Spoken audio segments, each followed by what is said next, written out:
والصلاة والسلام على رسول الله وعلى آله وصحبه المصطفى رسول الله صلى الله عليه وسلم كافة الأنبياء والمرسلين والملائكة المقربين ثم الأنبياء والأولين شهداء الصالحين والعلماء بين أمهاتنا جدادنا وجدتنا سفر المشركين ومعلمينا ونحكك علينا من تسليمنا الفاتحة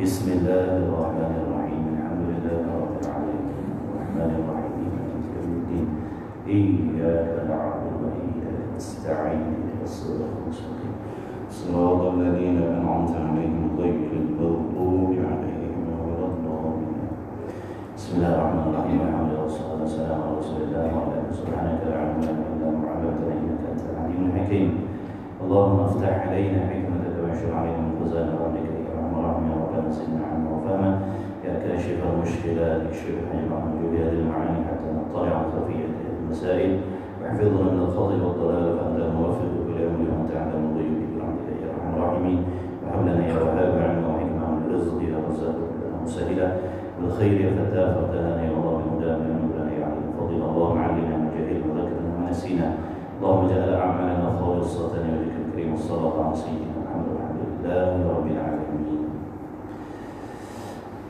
الحمد لله اما بعد والسلام عليكم ورحمه الله وبركاته. Hadirin hadirat rahimakumullah. Segala puji bagi Allah Subhanahu wa taala yang memberikan kita taufik pada malam ini. Serta diberikan kesehatan dalam bertemu lagi untuk meneruskan kembali kuliah maghrib kita.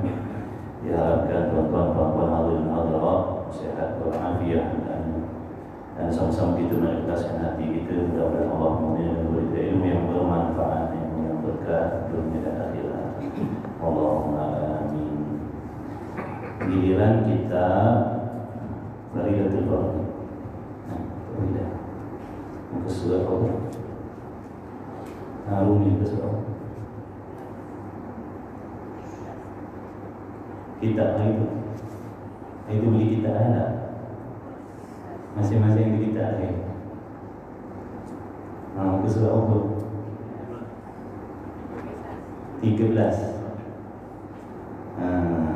Jawi surat 4. Rumi 13. Jawi surat 4. Bermula ihsan.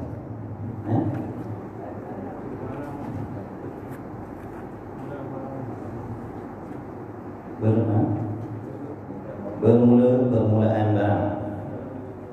Pernah bawah kali. Baik, bismillahirrahmanirrahim. Qala Syekhul Musannif rahimahullah ta'ala wa nafa'na wa iyyakum bi'ulumi fid dharain amin. Jadi malam ini kitab tauhid. Malam ini giliran kitab tauhid. Kita sedang sedih dengan kitab tasawuf penawar bagi hati. Malam besok kita apa? Malam besok kita apa?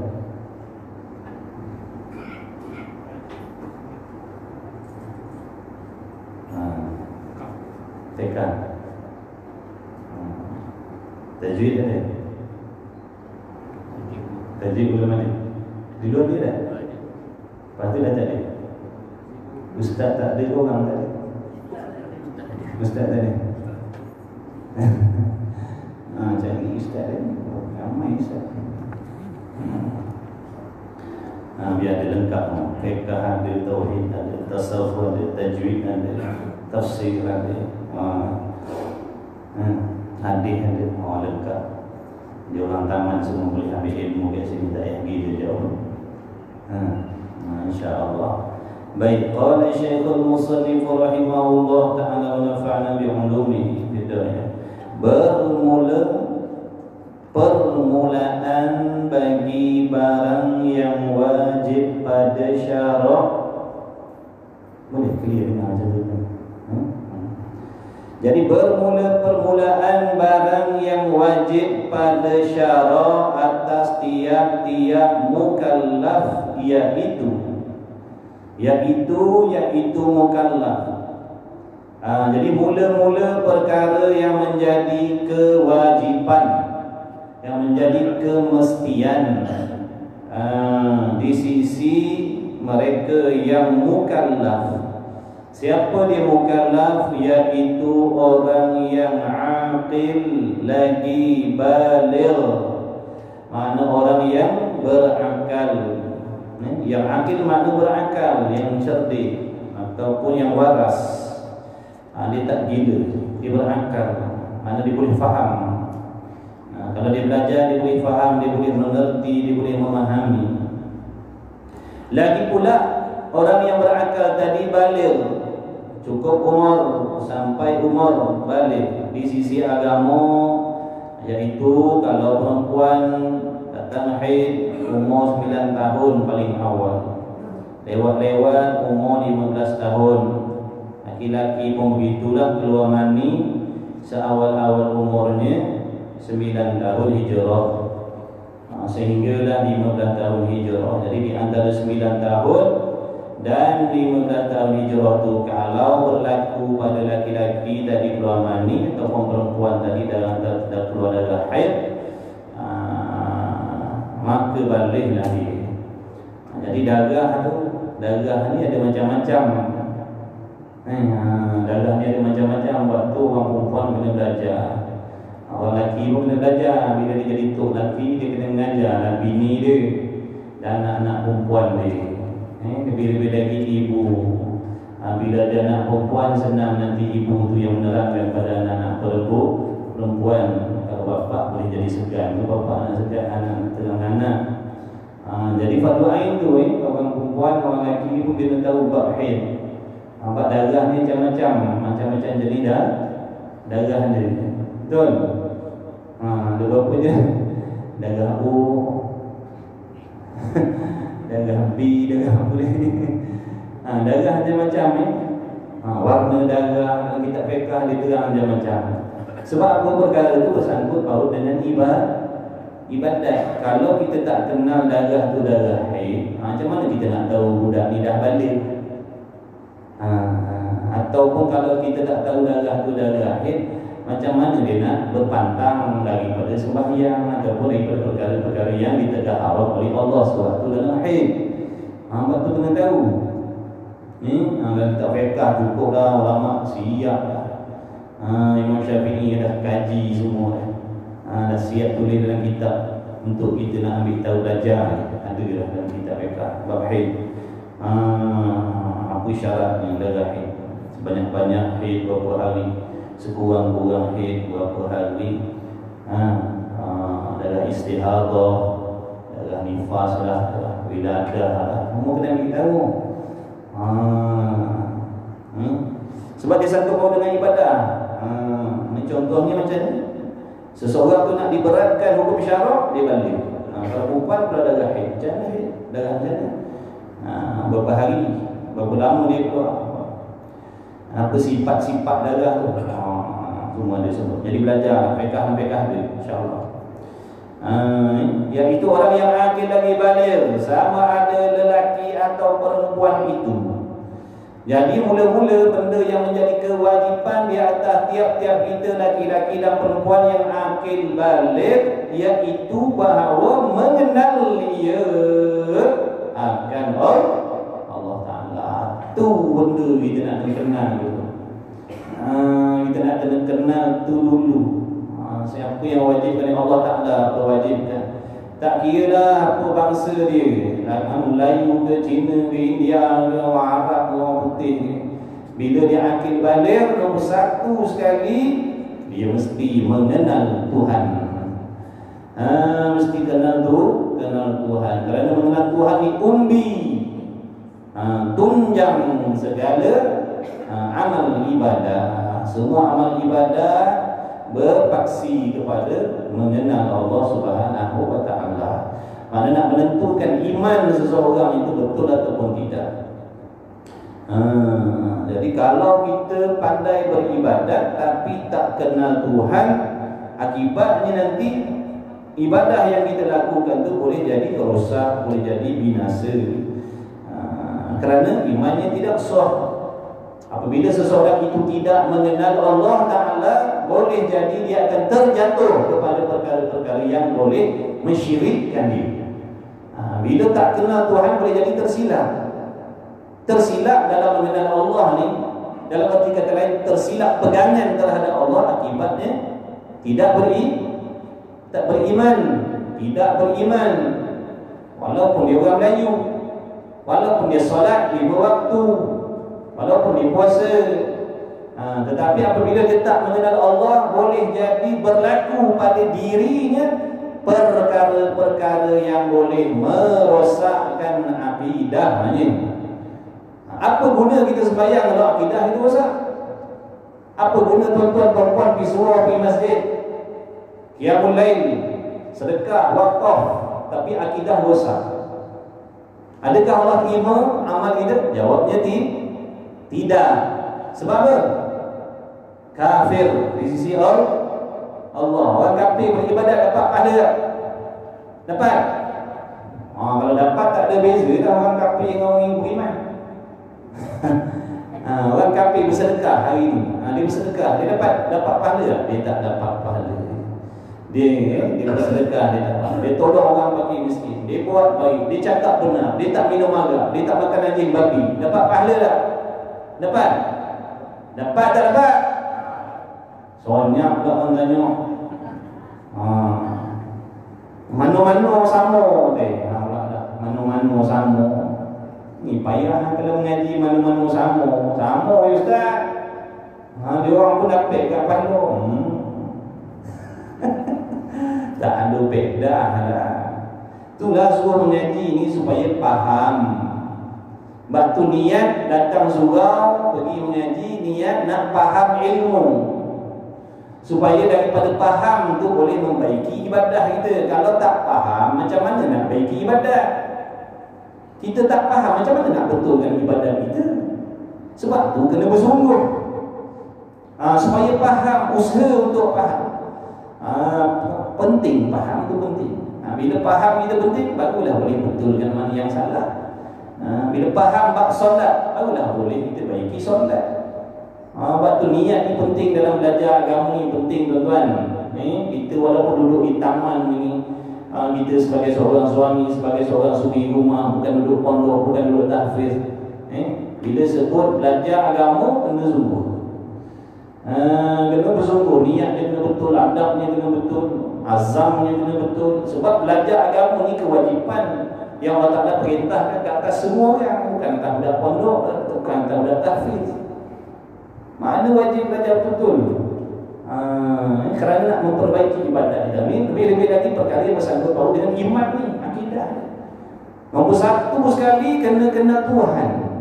Kerana kalau tak kenal Tuhan ni, nanti membawa kerosakan yang lain-lain. Walaupun dia pandai sembahyang, rukun qauli, rukun fi'li, bacaannya betul, tapi dalam hatinya menyengutukan Allah, apa jadi? Nampak tak? Sebab tu dia kata benda paling penting sekali, nombor satu sekali adalah mengenal Allah. Tapi kita hari ini kita kenal benda lain dulu. Kita kenal benda lain dulu, kenal ilmu lain dulu. Nantilah nenek baru nak kenal Tuhan. Dan nak balik baru nak kenal Tuhan.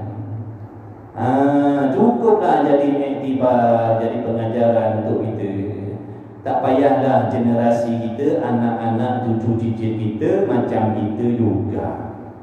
Cukuplah pelajaran tu Allah bagi pada kita. Boleh jadi kita dulu leka, lupa, lalai, kita belajar benda lain dulu, tak ambil peduli dulu. Kemudian baru kita nak belajar mengenal Tuhan. Mudah-mudahan itu jadi pengajaran untuk diri kita.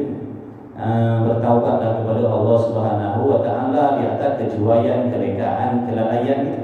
Bila ilmu ni wajib, bila kita lambat-lambatkan belajar, hukumnya berdosa. Lain ilmu tu fardu kifayah. Kalau ilmu yang wajib kita tak belajar dulu, berdosa. Selama mana berdosa? Selama dia tak belajar. Selama tak belajar, lama turun dalam dosa. Sebab ilmu ni wajib. Kalau ilmu yang sunat, tak apa. Ilmu wajib. Jadi bila kita dah alami benda tu, kena azam macam mana anak-anak aku tak nak jadi jauh. Kalau boleh sebelum balik dia dah baca dah ilmu-ilmu yang penting-penting fardu ain beres dah, sebelum dia akid balik dah tahu dah tentang sifat-sifat yang bersangkut paut dengan Allah. Supaya bila dia sampai akid balik, ibadatnya terus diterima oleh Allah. Ni kita umur 60 tahun baru nak belajar mandi wajib. 60 tahun baru nak belajar mandi wajib. Apa cerita? Dah yang kita semayang tu, macam mana mandi wajib tak betul? Cicit 24 orang, cucu lagi ramai, mandi wajib tak tahu. Ni masalah. Allah Ta'ala Maha Pemaaf, Maha Pengampun. Inilah kalau jadi dalam hati kita sifat harap lebih banyak daripada takut kepada Allah. Bila dalam hati kita sifat raja, sifat harap tu terlebih-lebih, berlebih-lebih daripada takut, dia akan jadi macam tu lah. Allah Ta'ala Maha Pengampun, Allah Maha Pemaaf. Takkan aku seorang dalam juta-juta berbelia manusia ni, takkan aku seorang Tuhan tak boleh lebih kurang. Dia akan jadi macam tu lah. Sebab terlebih harap. Jadi tak boleh terlebih harap, kena seimbang khauf dan raja terhadap Allah. Takut kepada Allah Ta'ala itu penting untuk menahan diri kita melakukan maksiat. Apa maksiat di sini? Tidak mahu belajar. Tak nak belajar ilmu fardu ain ni satu maksiat tuan-tuan. Jangan kita ingat orang maksiat minum arak, berzina, dedah aurat, gaul lelaki perempuan. Ya, itu maksiat juga. Tak belajar ilmu fardu ain pun maksiat. Meninggalkan apa yang Allah suruh maksiat. Membuat apa yang Allah larang juga maksiat. Allah suruh belajar, Nabi suruh belajar, kita tak nak belajar. Mana kita dah meninggalkan perintah Allah. Maksiat lah tu. Bukan maksiat ni semata-mata kaki perempuan apa benda orang tu maksiat. Dah kita duduk rumah tak keluar cari ilmu, tak maksiat juga lah. Maksiat juga. Jadi kena kenal Tuhan. Belajarlah nak kenal Tuhan guna ilmu apa? Nak kena belajar ilmu apa? Nak kenal Tuhan ni nak guna ilmu apa? Ilmu apa yang perlu dipelajari untuk nak kenal Tuhan?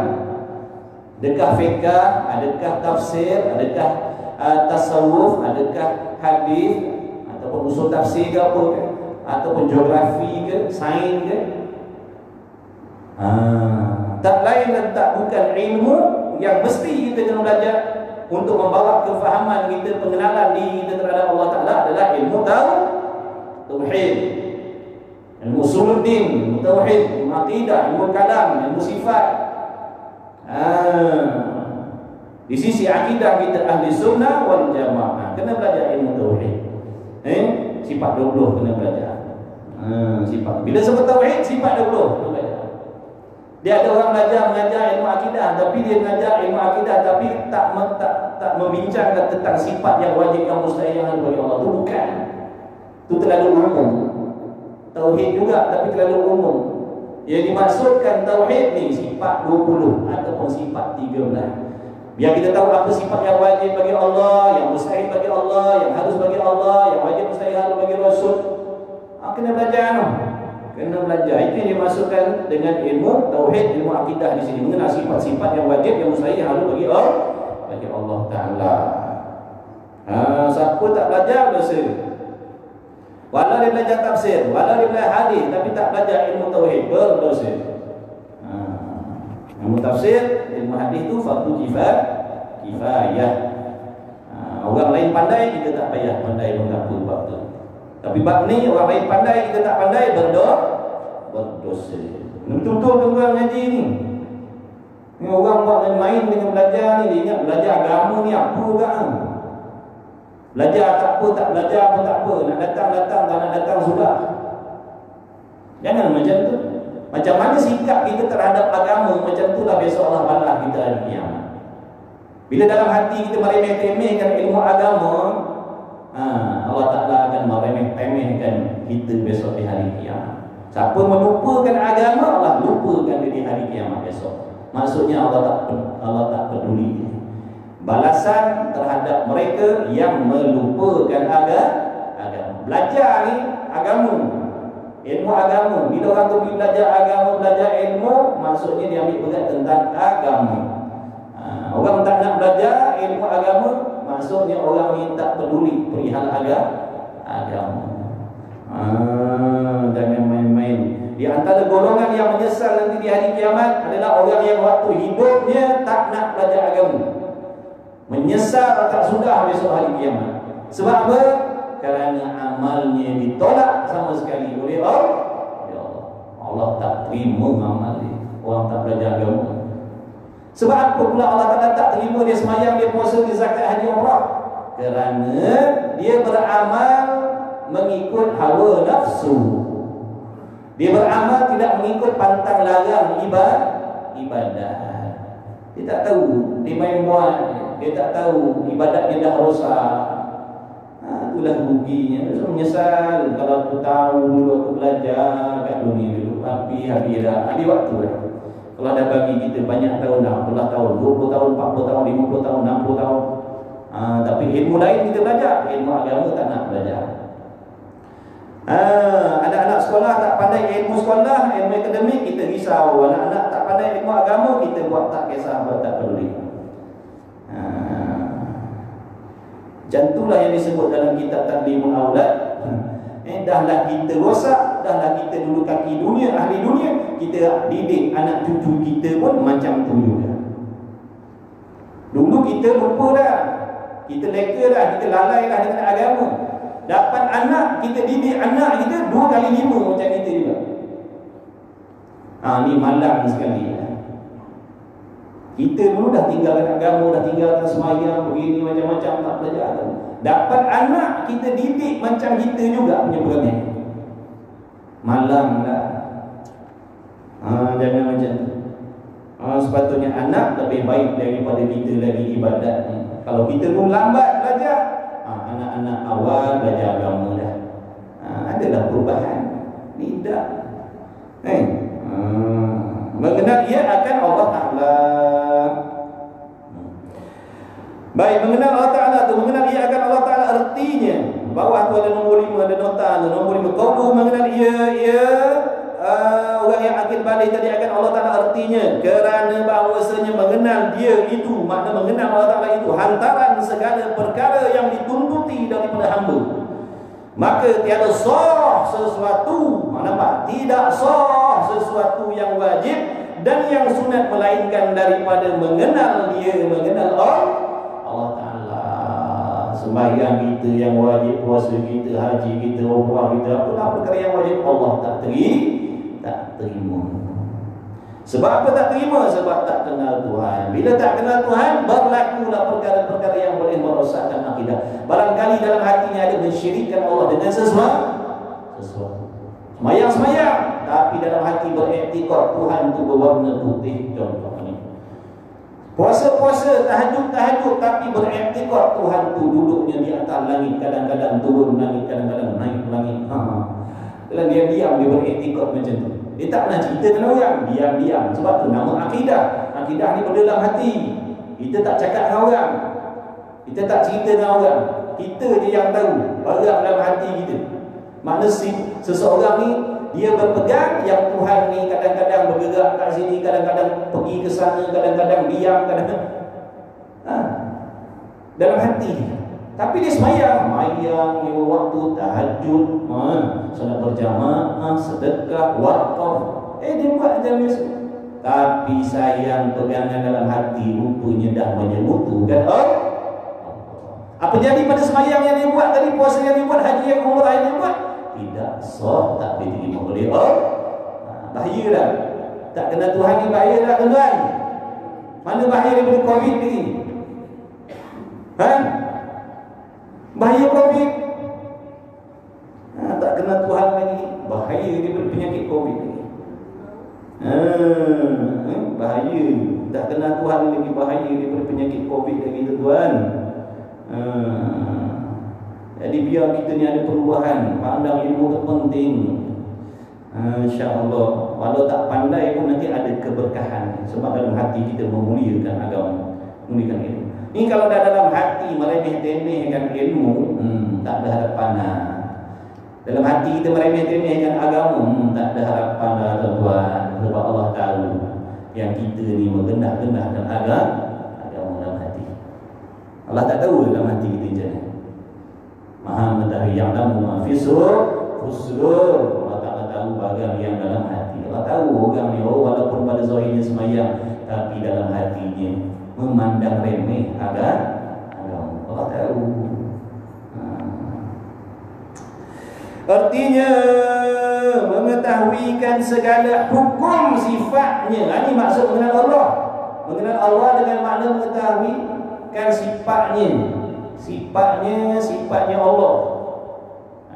Mengetahuikan sifatnya Allah. Tuhan ada berapa sifat? Tuhan ada berapa sifat? Entahlah. Dah kata dah kenal Tuhan, tak nak belajar. Kalau dah kenal Tuhan, dah belajar mesti dapat jawab. Kan? Jangan malah nak jawab ustaz, nanti takut riak pula. Ya tak, ya juga belajar tasawuf. Kena tahu. Ini kerana maksud mengenal Allah Ta'ala tu, kita mesti tahu sifat-sifat Allah. Allah tu Tuhan, Tuhan tu Allah. Kita ni semua percaya adanya Tuhan, adanya Allah. Percaya adanya Tuhan, percaya adanya Allah. Masalahnya sekarang, kenal ke tidak Tuhan tu? Kenal ke tidak Allah tu? Itu yang kita nak bahaskan. Kalau kata percaya semua. Semua orang percaya kepada Allah. Masalahnya, kepercayaan pada Allah tu betul ke salah?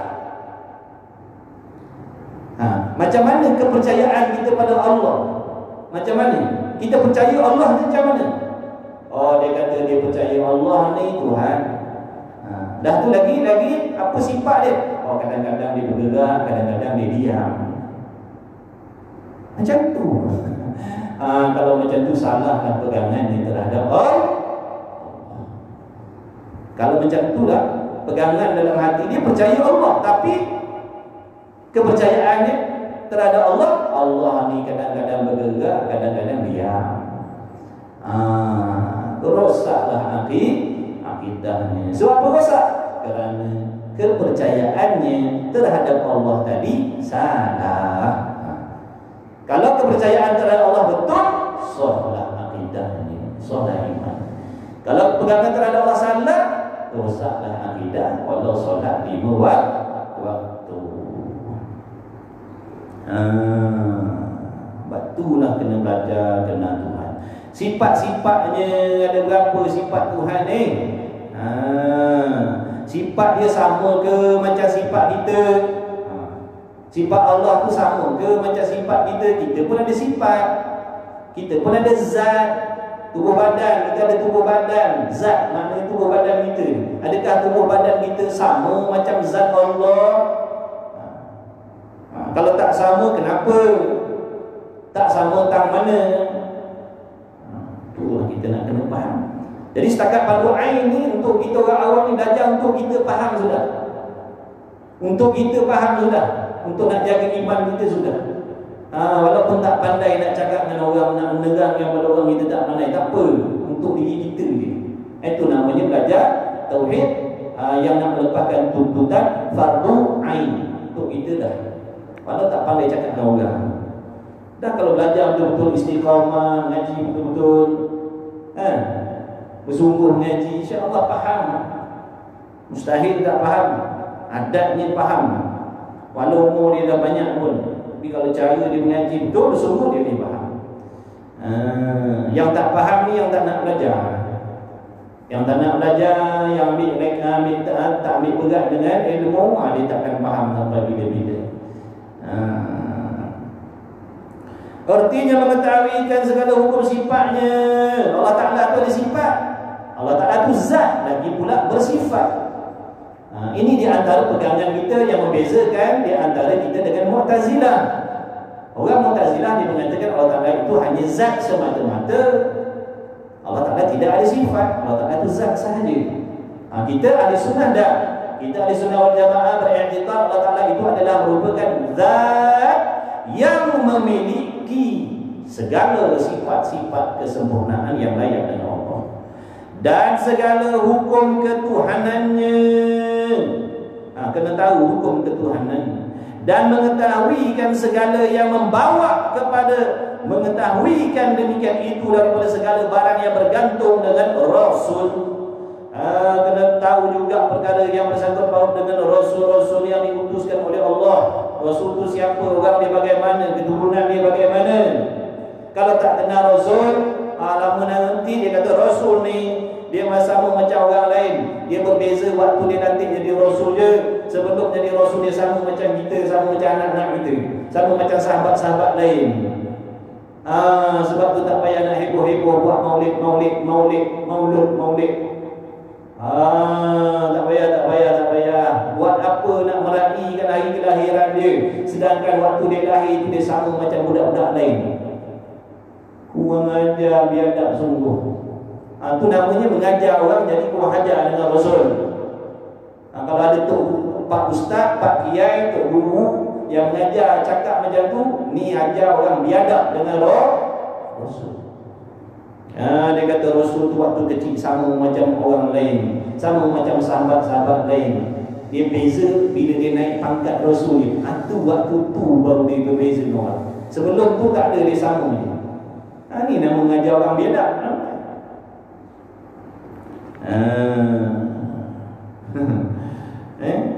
Dia kata samu.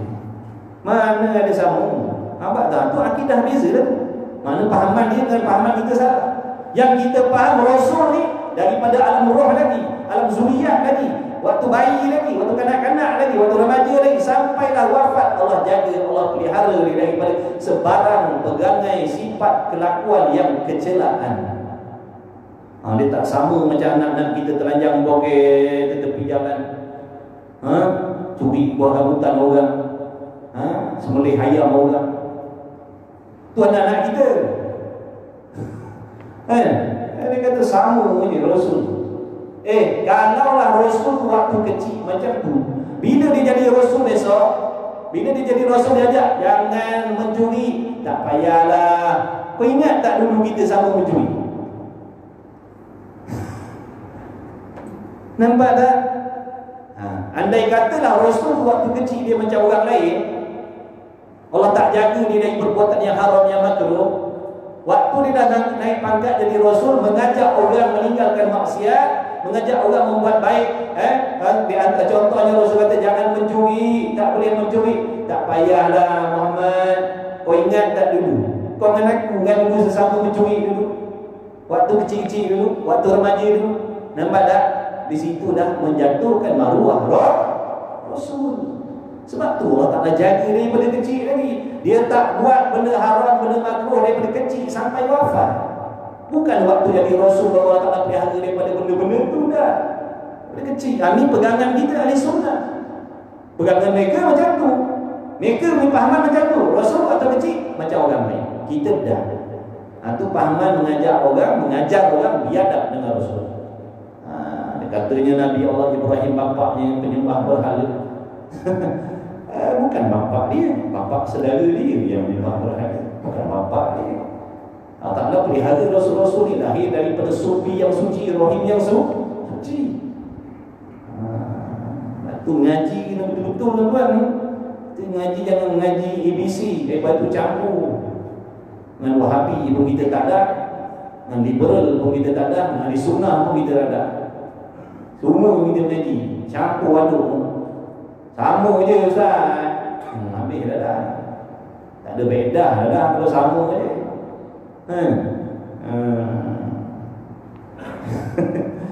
Kita sama je. Sama tak mana sama. Tak sama.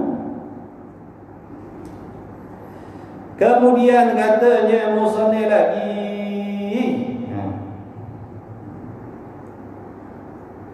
maka tiada dikehendaki dengan mengenal Allah Ta'ala itu ialah mengetahui hakikat zatnya. Bukan maksud mengenal Allah Ta'ala ni sehingga kita boleh cerita diri Allah tu rupanya macam mana, bentuknya macam mana, duduknya di mana. Bukan maksud macam tu. Bukan tu maksud mengenal hakikat zat Tuhan. Mengenal Allah Ta'ala ni dengan makna mengetahui, memahami serta mengiktikadkan di dalam hati sifat-sifat yang wajib bagi zat Allah Ta'ala. Kemudian hati kita mensucikan zat Allah Ta'ala daripada sifat-sifat yang kekurangan, yang tak layak, sifat mustahil. Dan apakah sifat yang harus bagi Allah, kita wajib tahu. Itu yang dimaksudkan mengenal Allah. Bukan mengenal Allah dengan makna mengetahui hakikat zat. Nak mengetahui diri sebenar-benar diri Tuhan macam mana. Kan mana boleh kenal hakikat zat Tuhan? Tak boleh kenal hakikat zat Tuhan. Mustahil nak kenal hakikat zat Tuhan. Sebab apa tak boleh kenal zat Tuhan? Kerana tiada dapat mengetahui oleh yang baharu akan hakikat yang qadim. Kerana benda baharu mustahil untuk mengetahui hakikat perkara yang sediakan. Kita ni baharu. Apa erti baharu? Tuan-tuan, Misbahul Munir dah khatam. Misbahul Munir dah khatam dah. Berapa kali khatam itu? Sebelum alih kitab ni 3 kali khatam. Masya Allah, tabarakallah. Apa makna baharu?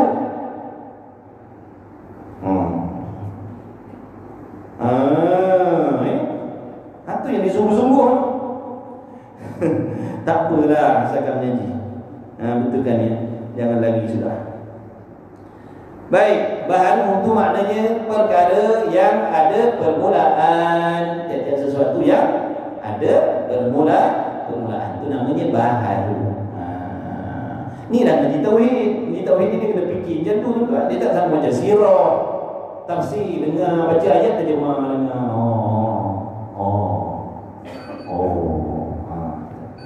Ngaji tauhid dia nak kena fikir. Baharu apa? Baharu. Qadim, sedia kala. Makna sesuatu yang tidak ada permulaan.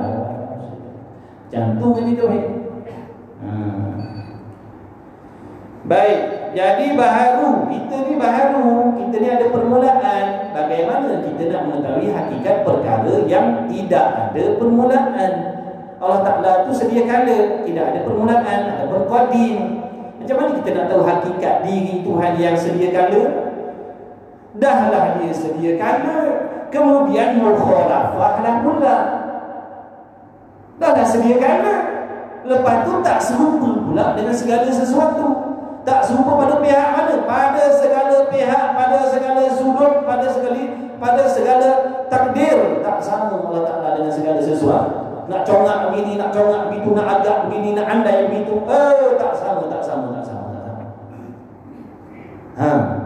Kita baru macam mana nak tahu hakikat yang qadim? Dah sedia kala, lepas tu tak serupa pula.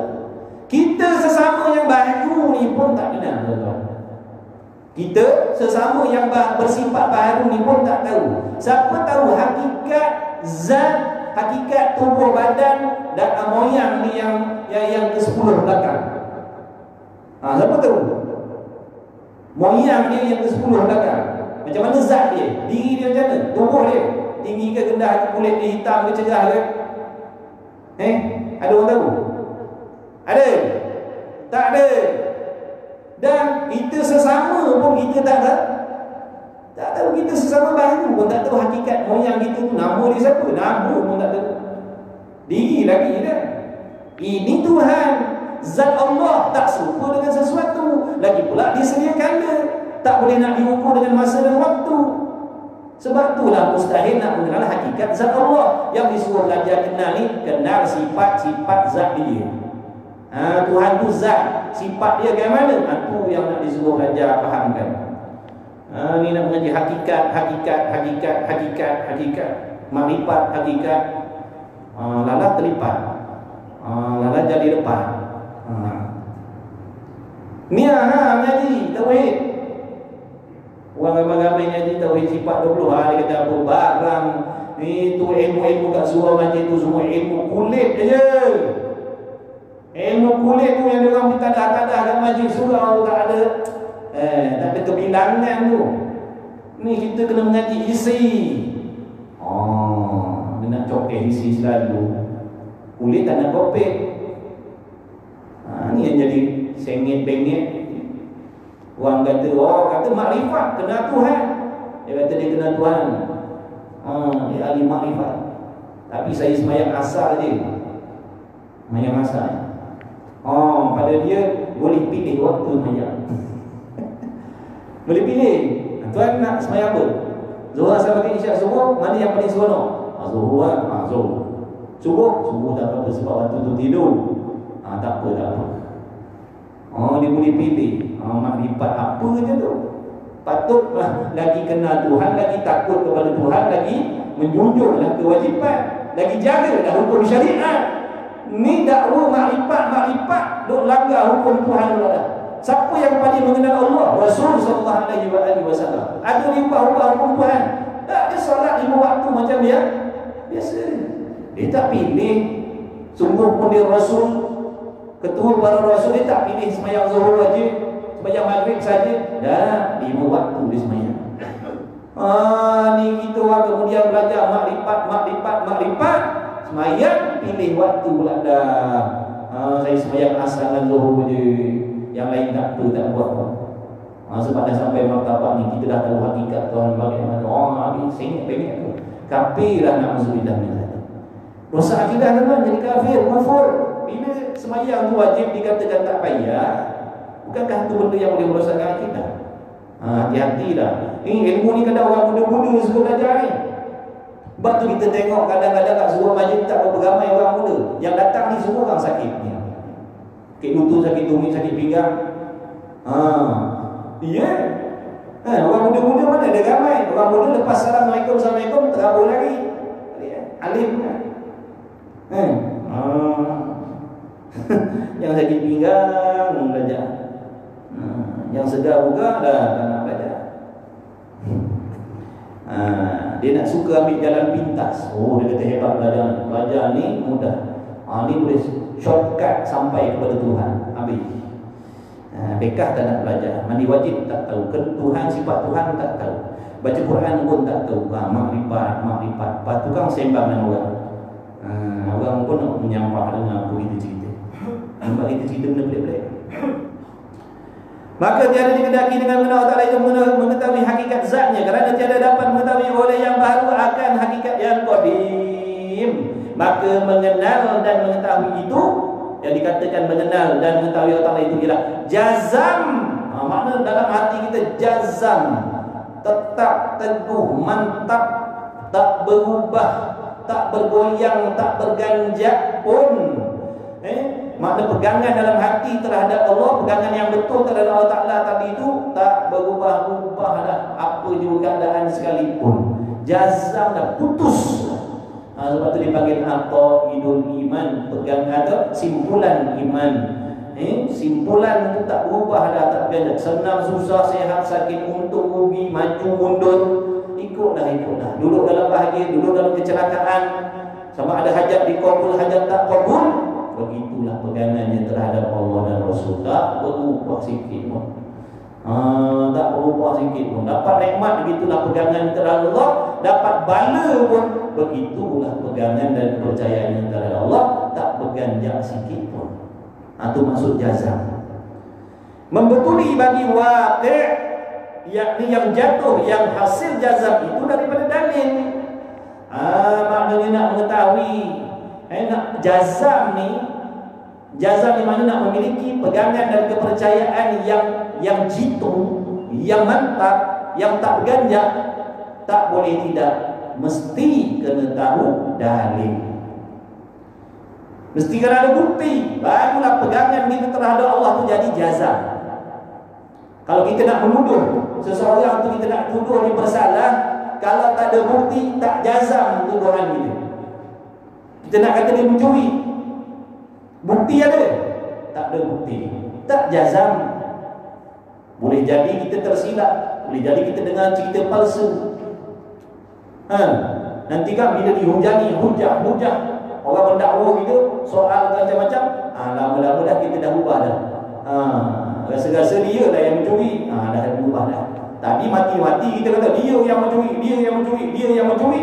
Bila orang tekan kita, tekan kita dengan pelbagai jenis soalan, rasa-rasa dia lah, dah jadi rasa-rasa lah. Tadi dia lah yang curi. Sebab apa jadi macam tu berubah dah? Sebab tidak ada Tak ada dalil. Tapi kalau ada dalil, datanglah soalan zaman dulu. Ni dalil cukup, gambar ada, cap jari ada, IC dia pun ada tinggal sekali, ada rakaman video lagi, jazam. Jadi pengakuan kita terhadap Allah, terhadap benda-benda yang bersangkutan dengan iman ni, nak menjadikan dia pegangan yang jazam, yang tak berganjak, yang takkan berubah, tak boleh tidak, mesti kena tahu dalilnya, mesti ada bukti. Mana bukti? Mana bukti? Mana bukti kata Allah ada? Sebab ada Allah Ta'ala ni wajib, mesti ada. Tapi bukan mudah nak menghukum ada Allah ni. Bukan mudah kita nak kata Allah wajib ada. Tak semudah yang kita cakap sebenarnya. Kerana kita cakap Allah Ta'ala ni mesti ada ni kerana kita tiru orang.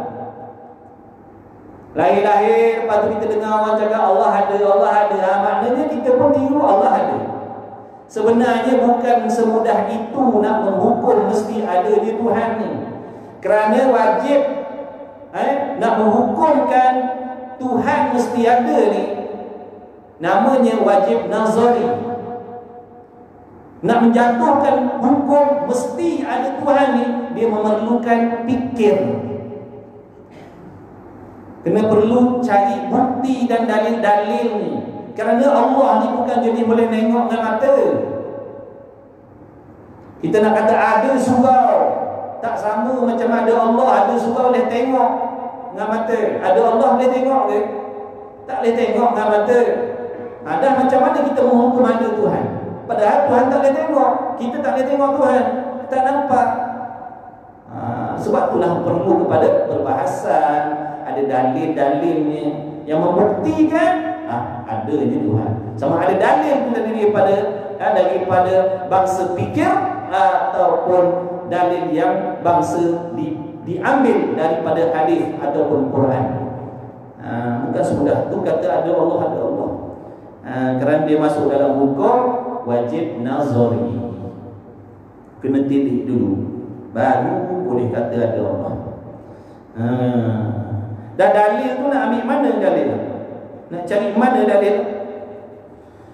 Dalam kitab ada dah, belajar je lah, ada lah. Tak suruh cari sendiri. Ulama dah siapkan dalil-dalil tentang adanya Allah. Dalil-dalil mustahil Allah Ta'ala bersifat dengan begini-begini, semua dah ada dalam kitab dah. Kita je yang sombong tak nak belajar. Padahal ulama dah siap dah untuk itu. Artinya i'tikad yang putus, jazam tu mana i'tikad yang putus yang mengenai akan yang benar.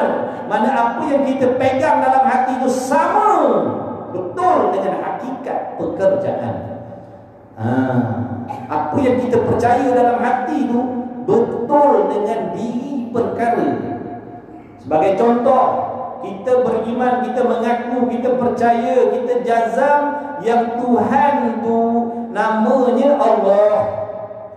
Tuhan tu namanya Allah.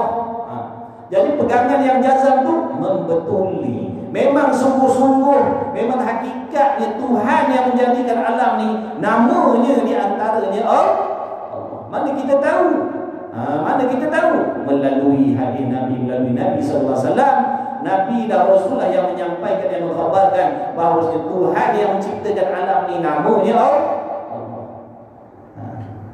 Itu contoh. Lagi pula Allah Ta'ala ni kita pegang, kita percaya, kita mengaku yang Tuhan ni dia tak serupa dengan segala sesuatu. Tak serupa pada segala sudut, pada segala pihak, pada segala takdir, pada segala waktu. Nak bayangkan, nak congakkan, nak anggap, tak ada, tak serupa satu pun. Betul ke begitu hakikat Tuhan? Betul ke hakikat Tuhan begitu? Tak sama. Hakikatnya begitulah. Mana tahu? Quran bagi tahulah. Quran bagi tahulah yang Tuhan ni tak serupa dengan segala sesuatu. Jadi apa yang dipegang, apa yang dipercayai dalam hati tadi, dalam hati kita ni sama dengan diri perkara yang sebenar. Sama betul dengan benda yang sebenar. Diri benda yang sebenarnya memang begitu. Mana kita nak tahu betul ke tak betul? Dalam Quran Nabi dah bagi tahulah.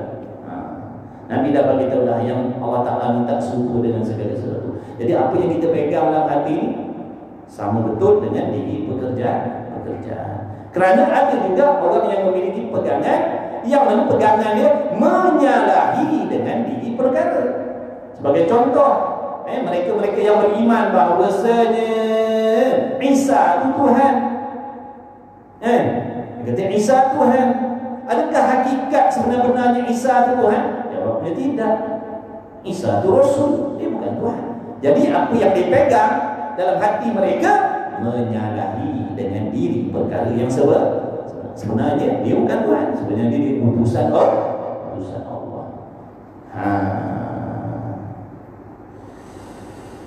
Artinya etikal yang putus dan benar ni, maka yang putus mengenai akan yang benar yang jadi etikal itu daripada tanda yang menunjuk atas betul etikal itu. Jadi apa yang kita pegang dalam hati itu mesti ada dalil yang menunjukkan betul dengan diri perkara, dengan diri perkara. Kalau kita percaya sebagai contoh waktu dia percaya Allah bergerak diam, dia memiliki pegangan. Walaupun dia yakin, dia jazam Allah ni bergerak, kadang-kadang diam, kadang bergerak. Dia percaya macam tu. Adakah hakikatnya Allah Ta'ala tu bergerak diam? Jawabnya tidak. Jadi apa yang dipegang tadi menyalahi dengan diri perkara yang sebenar. Yang sebenar-benarnya Allah Ta'ala tidak ada kena-mengena langsung dengan bergerak ataupun diam. Kerana bergerak diam ni sifat kita makhluk. Allah tidak bersifat dengan sifat makhluk. Bergerak diam ni sifat kita. Jangan dikatakan Allah bergerak diam. Kalau tak belajar boleh tahu benda ni. Tuan-tuan, kalau tak belajar boleh tahu ke? Boleh? Dah malam ni lah kita belajar. Tak belajar boleh tahu. Baik, buang masa kita datang. Baik, duduk rumah. Tak belajar boleh tahu benda-benda macam ni. Duduk belajar ada kat rumah. Boleh tahu. Taknya tahu tuan-tuan. Kalau tak datang belajar ni, minta ampun maaf lah. Yang datang mendengar ni pun belum tentu faham ni. Ini kan pula yang tak nak belajar. Lagilah jauh dia boleh faham. Belajar. Suruh anak bini kita belajar. Pergi surau, pergi mengaji. Pergi surau, pergi mengaji. Jangan suruh pergi sekolah. Suruh pergi belajar. Malam ni ada kitab ni, tauhid ke, tasawuf ke, pergi belajar. Sekolah-sekolah. Surau masjid ni tempat nak cerita pasal ilmu akhirat. Kita bukan nafikan ilmu agama kat sekolah tu. Ada, tapi banyak sukatan ni. Sukat sini, sukat sana, sukat sini, sukat sana. Yang dapatnya secorik ni. Yang dapatnya secorik ni. Sebab tu jangan sekolah. Dua sekolah. Kena dua sekolah tu. Sekolah tak padan. Ilmu agama sekolah tak padan. Ilmu agama kena dua sekolah ataupun lebih. Sekolah ni kalau masuk tak cicak mutanajis belaka jadi. Air sekolah kalau masuk tak cicak walau tak berubah bau warna rasa pun air itu tetap mutanaj. Tapi kalau dua sekolah masuk bukan tai dengan mak-mak cicak pun masuk dalam tu. Tak berubah bau warna dan rasa, tetap airnya suci lagi menyucikan. Jadi jangan memada dengan ilmu agama sekolah. Kena dua sekolah ataupun lebih. Pergi belajar kat surau kat masjid. Macam-macam benda ni yang kita tak jumpa dalam buku teks sekolah, ada dalam kitab-kitab lagi banyak ni. Yang kat sekolah tu belajar untuk nak jawab periksa. Kat surau masjid ni belajar sebab nak beramal. Sebab tu dia cerita daripada besar-besar perkara sampai sekecil-kecil. Sebab tu tak boleh nak sekat-sekat ilmu agama ni. Macam mana yang ulama tulis macam tu lah kena baca kan. Jangan ada had-had pula. Bab ni boleh sampaikan, bab ni jangan. Dan nak sukat-sukat yang sampai kepada kita. Contohlah hakikatnya ada 10. Bila dah disukat-sukat kita dapat 3 je. 7 lagi hilang dah. Mana dah disukat. Tu yang menyebabkan kita banyak benda tak tahu, benda betul. Oh ya ke dalam agama macam tu ke? Boleh ke? Banyak sukatan. Agama nak sukat, orang suruh belajar. Dia kata takut orang jadi jahat. Oh, belajar agama boleh jadi jahat. Kemudian katanya musannif lagi, maka wajib pada syariat tiap-tiap mukallaf mengetahui segala yang wajib pada akal pada hak Tuhan. Jadi apakah perkara yang wajib pada akal pada hak Allah Ta'ala? Mana akal kita menghukumkan perkara itu mesti ada pada Allah Ta'ala. Apa dia? Lagi akan diuraikan, lagi akan dinyatakan, lagi akan dibagi tahu. Wajib kita kena tahu apa benda yang wajib bagi Allah Ta'ala pada akal kita. Kemudian dan barang yang mustahil atasnya. Sebab apa kena tahu perkara yang wajib bagi Allah? Perkara yang wajib bagi Allah inilah yang nak diambil sebagai i'tiqad. Perkara yang wajib bagi Allah apa? Itu yang kita nak kena tahu supaya kita nak pegang, nak pakai dalam hati kita. Itu sebabnya kenapa wajib kena tahu perkara atau sifat yang wajib bagi Allah. Sebab nak pakai. Kemudian dan barang yang mustahil atasnya Allah Subhanahu wa taala. Apakah perkara yang tak layak bagi Allah? Perkara yang tak layak bagi Allah apa? Sifat yang tak layak bagi Allah, apa dia sifat dia? Apa sifat yang tak layak bagi Allah? Pun kita kena tahu juga. Kenapa pula kita kena tahu? Supaya nak menjaga akidah kita, daripada meletakkan sifat tu pada Allah. Kerana kalau kita meletakkan sifat tu, membangsakan, mensandarkan sifat tu pada Allah, akan merosakkan akidah kita. Kerana kita dah meletakkan perkara yang menjadikan kekurangan pada Allah Ta'ala. Contoh macam tadi, gerak diam. Gerak diam bukan sifat Allah. Mana kita kena tahu. Kita kena tahu gerak diam bukan sifat Tuhan. Bila kita dah tahu gerak ataupun diam bukan sifat Allah, maka kita sucikan hati kita. Makna Allah Ta'ala Maha Suci daripada gerak dan diam. Kalau kita tak tahu, boleh jadi ada orang yang beranggapan Allah tu bergerak ataupun diam. Tapi bila dah tahu, dia boleh jaga dah akidah. Dia takkan cakap Allah tu bergerak dan diam. Selamat tak? Selamat.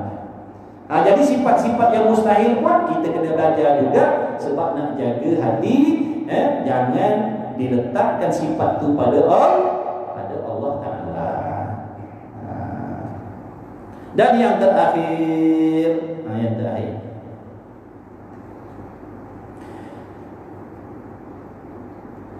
dan barang yang harus baginya Allah Subhanahu wa taala. Apakah sifat yang harus bagi Allah? Kita kena tahu juga sifat yang harus bagi Allah itu. Apa maksud harus? Yakni sifat yang boleh ada dan boleh tiada, boleh berlaku dan boleh tidak berlaku. Apa benda ni? Sifat yang harus bagi Allah satu, iaitu menjadikan makhluk ataupun tidak menjadikan makhluk. Allah Ta'ala nak buat makhluk pun harus, Allah Ta'ala tak nak buat makhluk pun harus juga.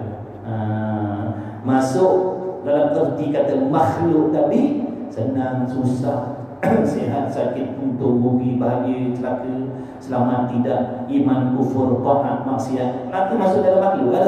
Jadi harus Allah Ta'ala jadikan, bukan wajib Allah jadikan perkara-perkara itu, harus sahaja. Itulah nak menunjukkan keadilan Allah Subhanahu wa taala. Dan demikian lagi wajib atasnya mukallaf mengetahui barang yang wajib pada hak segala Rasul alaihi wassalatu wassalam, dan barang yang mustahil atas mereka itu, dan barang yang harus bagi mereka itu. Jadi kena tahu dulu. Perkara yang bersangkut paut dengan Allah pun wajib kena tahu supaya kita kenal Allah. Perkara yang bersangkut paut dengan Rasul pun wajib kita kena tahu supaya kita kenal Rasul dan yakin dengan Rasul. Kalau tak, nanti kita yakin dengan Allah tapi ragu-ragu dengan Rasul pula, sehingga dia hanya percaya kepada Quran, dia menolak hadis-hadis Nabi sallallahu alaihi wasallam. Dia percaya Quran tapi hadis dia tak pakai. Sebab apa? Dia kenal Tuhan, dia tak kenal Rasul. Dia yakin pada Allah saja, dia tak yakin pada Rasul. Tak jadilah tak beriman. Sebab dah lengkap dalam dua kalimah syahadat, asyhadu an la ilaha illallah wa asyhadu anna Muhammadar Rasulullah. Kena terima dua-dua, kena yakin dua-dua. Bukan kena pilih salah satu. Kau nak percaya Allah ke, kau nak percaya Rasul? Mana-mana yang kau pilih dah. Ataupun tak nak percaya dua-dua, ataupun nak percaya Allah tak percaya Rasul, ataupun nak percaya Rasul tak payah percaya Allah.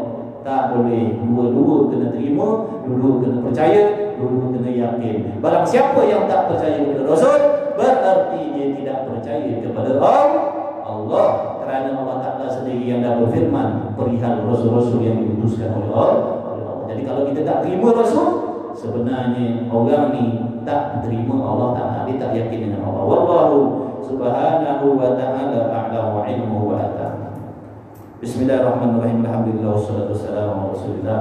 Allahumma rabbana anfa'na bima 'allamtana wa rabbana 'allimna alladhi yanfa'una wa rabbana faqih ahlana wa qurbat lana fi dinina ma'al kulli musa wa dzakar. Allahumma khlisna mimma nafihi ikhlasan jamila wa sallallahu ala Muhammad walhamdulillahi rabbil alamin. Insyaallah wa insya Allah tahrir ringkas.